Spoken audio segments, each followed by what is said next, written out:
Here we see the word, the structure use of I am, in, at, on.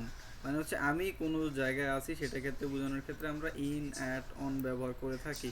আর এটা আমরা specially সময়ের ক্ষেত্রে ব্যবহার করে থাকি, সেটা পরে দেখা যাবে। Most commonly you would use the word in when entering a physical location such as a room or a building.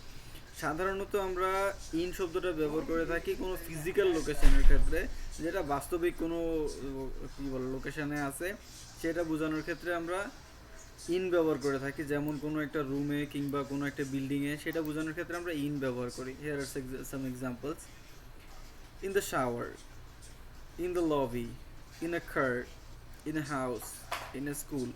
মানে এটা হচ্ছে ফিজিক্যাল লোকেশন। এখানে শাওয়ার একটা নির্দিষ্ট লোকেশন, লবি একটা নির্দিষ্ট লোকেশন, কোনো গাড়ির ভিতরে একটা নির্দিষ্ট লোকেশন, ইন এ হাউস একটা নির্দিষ্ট লোকেশন।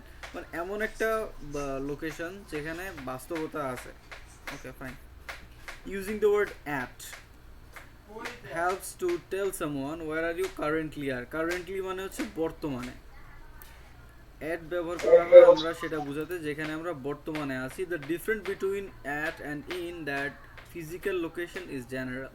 ওকে, ফিজিক্যালি মানে এখানে হচ্ছে যে সাধারণত আমরা যেখানে সবসময় থাকি না, কোনো একটা কারণে গেছি, ওইটা আমরা বোঝানোর ক্ষেত্রে আমরা অ্যাট ব্যবহার করে থাকি। ওকে, সেক্ষেত্রে ইন ব্যবহার করলেও এটা ওয়ার্ড ভুল হবে না, সেন্টেন্স ভুল হবে না। Okay, fine. Like see, here are some examples: I am at the grocery. Grocery মানে হচ্ছে মুদির দোকান বা কোনো একটা দোকান। তাহলে আপনি, আমরা তো দোকানে সবসময় থাকি না, আমরা দোকানে বা গ্রোসারিতে যাই হচ্ছে নিজেদের প্রয়োজনীয় মালামাল নিতে, তারপরে আমরা সেটা রিটার্ন করে দিই বা এখান থেকে চলে আসি। তো ওই ক্ষেত্রে আমরা গ্রোসারি যেহেতু আমাদের টেম্পোরারি